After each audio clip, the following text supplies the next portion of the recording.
পেটে মেয়ে শিশু থাকলে মেয়ে শিশু মায়ের পেটের কোন পাশে নড়াচড়া করে? পেটে মেয়ে শিশু থাকলে মায়ের পেটে কোন জায়গায় ব্যথা অনুভব হয়?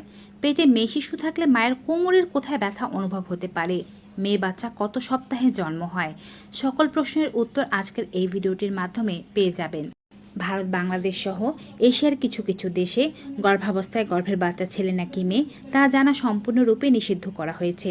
যার কারণ হচ্ছে অনেকেই কন্যা সন্তান আশা করেন না, পুত্র সন্তান চান। তবে এটি একটি ভুল কাজ, কারণ গর্ভের বাচ্চা কেমন আছে, সুস্থ নাকি অসুস্থ সেটি জানা বেশি জরুরি। গর্ভের বাচ্চাটি ছেলে নাকি মেয়ে সেটি কিন্তু মুখ্য বিষয় হওয়া উচিত নয়। অনেক মানুষই আছেন যারা সন্তান পাচ্ছেন না, আপনি পেয়েছেন, এজন্য অবশ্যই সৃষ্টিকর্তার কাছে আপনার শুকরিয়া আদায় করা উচিত। এবারে বলছি, যারা কিউরিসিটি বশত জানতে চান তাদের গর্ভের বাচ্চাটি মেয়ে কিনা, তাদের জন্য এই ভিডিও। প্রথমে আমি অন্যান্য স্বাভাবিক কিছু লক্ষণ সম্পর্কে আপনাদেরকে জানাই। গর্ভাবস্থার শুরু থেকে আপনার মর্নিং সিকনেসের পরিমাণ কেমন? যদি গর্ভাবস্থার শুরুর দিক থেকেই মর্নিং সিকনেসের পরিমাণ আপনার খুব বেশি পরিমাণে হয়ে থাকে, অর্থাৎ সকালবেলা উঠে খুব বেশি পরিমাণে ক্লান্ত, দুর্বল লাগা এই ধরনের সমস্যা হতে থাকে, বমি বমি ভাব হয় বা বমি হয়ে যায়, সেক্ষেত্রে এটি মেয়ে বাচ্চা হওয়ার একটি লক্ষণ। আর যদি এর উল্টোটি হয়, মর্নিং সিকনেস কম হয় বা একেবারেই না হয়, সেক্ষেত্রে আপনার ছেলে হতে পারে। এছাড়াও গর্ভাবস্থায় আপনি আপনার ইউরিনের কালার দেখতে পারেন। গর্ভবতী মহিলাদের পেটে মেয়ে বাচ্চা থাকলে ইউরিনের কালার হয় কিছুটা সাদা কিংবা ধোঁয়াটে সাদা টাইপের, কিন্তু যদি ছেলে বাচ্চা থেকে থাকে ইউরিনের কালার গাঢ় হলুদ কিংবা ব্রাউন কালারের হতে পারে। স্তনের পরিবর্তন দেখেও খুব সহজে বুঝে যাওয়া যায় গর্ভের বাচ্চা ছেলে নাকি মেয়ে। গর্ভে যদি মেয়ে বাচ্চা থাকে তবে গর্ভবতী মহিলার বাঁ স্তন বেশি পরিমাণে ফুলে যায়, স্পর্শকাতর হয়ে যায়, এখানে বেশি পরিমাণে ব্যথা যন্ত্রণা অনুভব হয়। অপরপক্ষে ছেলে বাচ্চা থাকলে ডান স্তন বেশি পরিমাণে ফুলে যায়, এখানেই বেশি পরিমাণে ব্যথা ও যন্ত্রণা অনুভব হয়।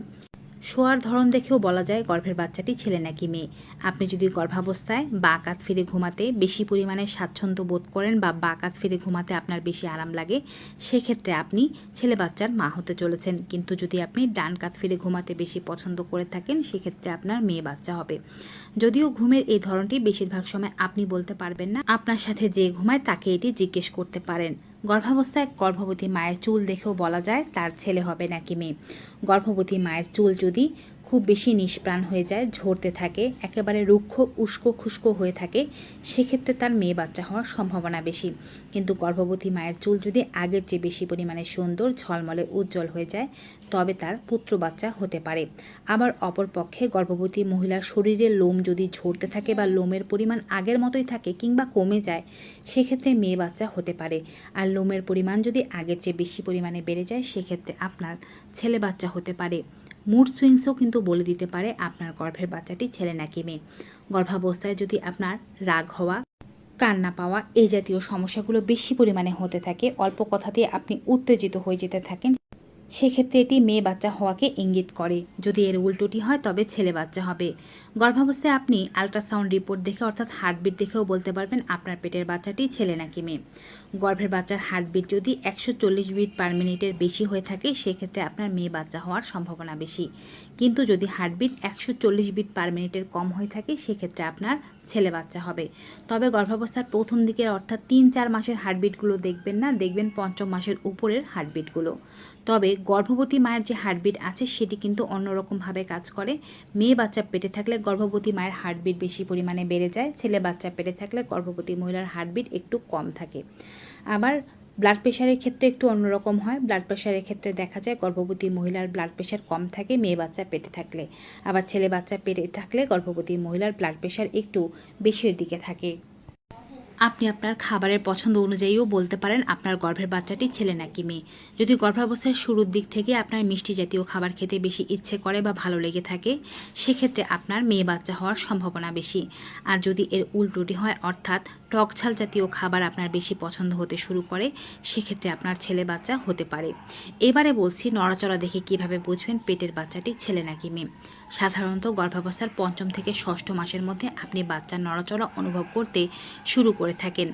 এ সময় আপনি খেয়াল করুন আপনার বাচ্চা কোন পাশে বেশি পরিমাণে নড়ছে। ছেলে বাচ্চার চেয়ে মেয়ে বাচ্চা একটু আলাদাভাবে নড়ে। যদি আপনার পেটে মেয়ে বাচ্চা থেকে থাকে তবে বাচ্চার নড়াচড়া আপনি বাম কাতে বেশি পরিমাণে অনুভব করবেন, অর্থাৎ বাম পাশে আপনার পেটের বাচ্চাটি বেশি পরিমাণে নড়বে আর এদিকে আপনার বেশি পরিমাণে ভার অনুভব হবে।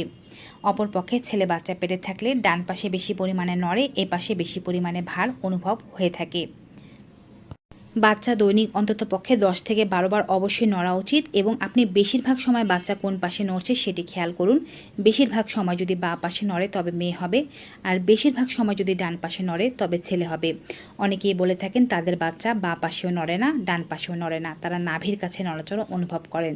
তাদের ক্ষেত্রে বলাটি একটু মুশকিল, তারা কিন্তু চাইলে নাভির লক্ষণ খেয়াল করতে পারেন। গর্ভাবস্থায় নাভি যদি আগের মতোই থাকে বা কিছুটা ভেতরের দিকে ঢুকে যায় তবে আপনার মেয়ে বাচ্চা হবে। আর যদি নাভি ফুলের মতো ফুটে বাইরের দিকে বেরিয়ে আসে বা নাভি উঁচু হয়ে থাকে সেক্ষেত্রে আপনার ছেলে বাচ্চা হতে পারে। গর্ভাবস্থায় গর্ভবতী মায়ের পেটের উপরে যে একটি লাইন পড়ে, যেটিকে লিনিয়া নিগ্রা বলা হয়ে থাকে, এই লাইনটি কিন্তু যদি আঁকাবাঁকা অবস্থায় যেয়ে থাকে বা আপনার তলপেট থেকে নাভি পর্যন্ত থাকে এরপরে মিলিয়ে যায় সেক্ষেত্রে আপনার পেটে মেয়ে বাচ্চা হওয়ার সম্ভাবনা বেশি। তবে এই লাইনটি যদি একেবারে তলপেট থেকে নাভি পার করে পাঁজর অবধি সরাসরি যায়, আঁকাবাঁকা না থাকে, তবে আপনার ছেলে বাচ্চা হতে পারে। এই লাইনটি সপ্তম থেকে নবম মাসের মধ্যে মায়ের পেটে প্রস্ফুটিত হয়। এছাড়া আপনি পেটের কোন পাশে ব্যথা অনুভব করবেন। ছেলে বাচ্চা পেটে থাকলে পেটের ডান পাশে ব্যথা অনুভব হয়, মেয়ে বাচ্চা পেটে থাকলে পেটের বাম পাশে ব্যথা অনুভব হয়। কিন্তু কোমরের ব্যথার পার্থক্যটি একটু আলাদা হয়। কোমরের ব্যথার ক্ষেত্রে মেয়ে বাচ্চা পেটে থাকলে মায়ের কোমরের সম্পূর্ণ অংশ জুড়ে ব্যথা অনুভব হতে পারে, বিশেষ করে নিচের দিকের কোমরে ব্যথা অনুভব হয়। মেয়ে বাচ্চার ক্ষেত্রে এমনটা হলেও ছেলে বাচ্চার ক্ষেত্রে কোমরের ডান দিকে বা বাঁ দিকে যে কোনো এক সাইডে আপনি ব্যথা অনুভব করতে পারেন। মেয়ে বাচ্চা কত সপ্তাহে প্রসব হয়? মেয়ে বাচ্চা সাধারণত 40 থেকে 42 সপ্তাহর পর বা 40 থেকে 42 সপ্তাহের মধ্যে প্রসব হয়। তবে ছেলে বাচ্চা 37 সপ্তাহের মধ্যে প্রসব হয়ে যায়, অর্থাৎ মেয়ে বাচ্চার প্রসব দেরিতে হয়, ছেলে বাচ্চার প্রসব একটু তাড়াতাড়ি হয়। আবার প্রসব বেদনার পার্থক্য দেখেও বলে দেওয়া যায় গর্ভের বাচ্চাটি ছেলে নাকি মেয়ে। মেয়ে বাচ্চা যখন পেটে থাকে তখন মায়ের প্রসব বেদনা তলপেটের দিকে বেশি পরিমাণে থাকে, তলপেটে বেশি যন্ত্রণা অনুভব হয় এবং মেয়ে বাচ্চা হতে বেশি পরিমাণে প্রসব ব্যথা হয়, প্রসব হতে একটু বেশি সময় লাগে। ছেলে বাচ্চার ক্ষেত্রে কোমর থেকে ব্যথা হয়ে তারপরে তলপেটে ব্যথা আসে, কিন্তু এ ব্যথার তীব্রতা একটু কম থাকে, অর্থাৎ যাদের ছেলে বাচ্চা মেয়ে বাচ্চা উভয়ই নর্মালে হয়েছে তারা কিন্তু এটি বুঝতে পারেন ভালোভাবে এবং একটু কম প্রসব ব্যথা বা যন্ত্রণা সহ্য করার মধ্যেই কিন্তু বাচ্চাটি হয়ে যায়। এছাড়াও পেটের গড়ন দেখেও বলা যায় গর্ভের বাচ্চা ছেলে নাকি মেয়ে। গর্ভবতী মহিলার পেটের ভার যদি উপরের দিকে বেশি পরিমাণে অনুভব হয়, তলপেটের চেয়ে উপরের পেট বেশি পরিমাণে বড় হয়ে থাকে, গোলাকার হয়ে থাকে, সেক্ষেত্রে তার মেয়ে বাচ্চা হবে। আর যদি নিচের পেট বেশি পরিমাণে ভার অনুভব হয়, নিচের পেটটা বেশি ঝুঁকে থাকে, সেক্ষেত্রে তার ছেলে বাচ্চা হতে পারে। তো ভিউয়ার্স, এই হচ্ছে কিছু লক্ষণ ছেলে বাচ্চা ও মেয়ে বাচ্চার। কার মধ্যে কতগুলো মিলল এবং কার কী বাচ্চা হবে বলে আশা করছেন কমেন্ট বক্সে জানাতে ভুলবেন না। এখানেই বিদায় নেব। সবাই ভালো থাকুন, সুস্থ থাকুন। Good bye and take care.